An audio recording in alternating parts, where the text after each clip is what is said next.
जमीन मिली न कोई आसमां मिला।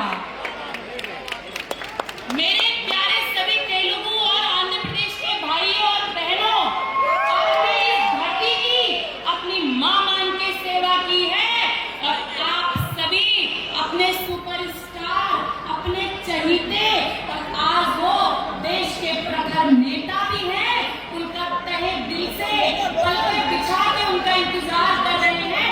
तो कुछ ही समय में आपका वो इंतजार भी पूरा होगा और आपके और उनके मिलन की घड़ी भी आएगी। आंधी नहीं तूफान है, उसका नाम पवन कल्याण है।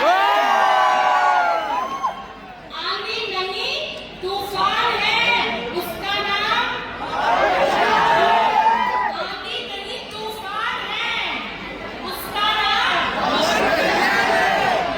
भाइयों बहनों, माताओं बंधुओं, ये भारत की धरती, ये विश्व की अनोखी और अनूठी धरती, ऐसी धरती जो सनातन की धरती, जिसमें चाहे कोई भी धर्म आया हो, हिंदू, मुस्लिम, सिख, ईसाई, जैन, बौद्ध, वो इस धरती पर आए और वो पोषित हुए, पल्लवित हुए, उन्हें आगे बढ़ने का मौका मिला।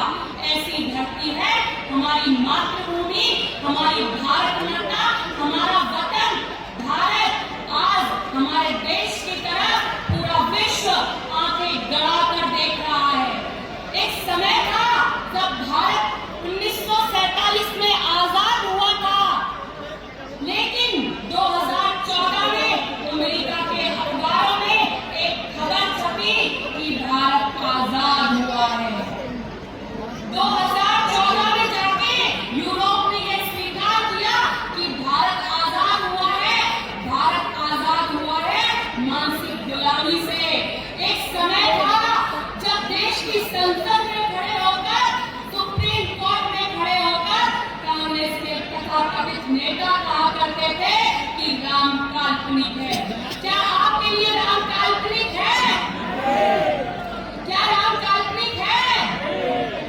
उसके बाद आजादी के 70 साल बाद, अब 500 साल बाद हमारे रामलला आदरणीय मोदी जी के नेतृत्व में अयोध्या में विराजमान हुए।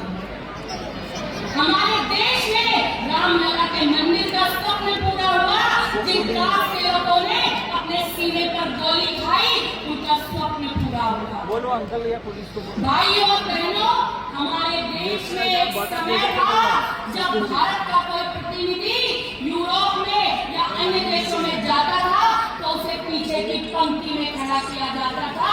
लेकिन आज आदरणीय नरेंद्र मोदी जी जब किसी अन्य देश में जाते हैं तो वहां के प्रतिनिधि को उनको लेने हेलीपैड पर पहुंचना पड़ता है। हमारे भारतीयों की ताकत को देखिए कि एक तरफ कमला हैरिस थी तो दूसरी तरफ डोनाल्ड ट्रंप। हमने जो चाहा वो कर दिखाया और अमेरिका में भारत के पक्ष की सरकार बनी, वहां पर प्रधानमंत्री डोनाल्ड ट्रंप बने। ये आज के भारत की शक्ति है। आज भारत 5 ट्रिलियन की इकोनॉमी बनने जा रहा है।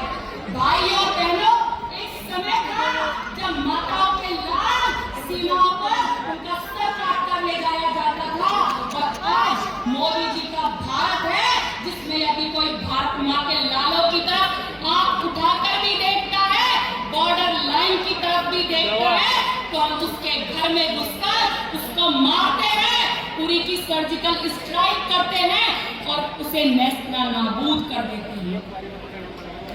जब अभी यूक्रेन और रूस का युद्ध जारी है, उस समय बीच में दौर आया कि हमारे भारतीय छात्रों को सुरक्षित लेकर आने का एक मुद्दा उठा, तो मोदी जी के एक फोन पर रूस और यूक्रेन को अपना युद्ध विराम करना पड़ा और पाकिस्तानी छात्रों को हाथ में झंडा लेकर बोलना पड़ा, भारत माता की जय, भारत माता की जय। तब वो पाकिस्तानी छात्र अपनी जान बचाकर अपने वतन लौटे। ये मोदी जी का भारत है, यह आदरणीय श्री अमित शाह जी का भारत है, यह आदरणीय श्री योगी आदित्यनाथ जी का भारत है। तो दूसरी तरफ महाराष्ट्र की धरती पर एक ऐसा शहर है जो